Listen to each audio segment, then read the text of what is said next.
திருச்சிற்றம்பலம். மாறுநடு கருப்பன் மீது பறிவிடுவது கலிவெண்பா. சொல்லாரோடு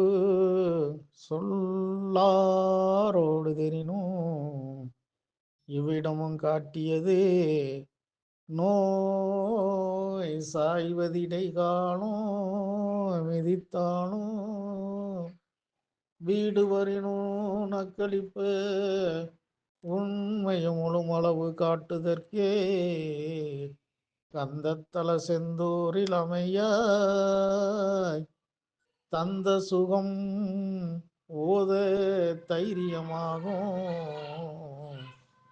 கந்த ஈசர் ஓதுவர் என்ற கவசமாலை பணியுமாம்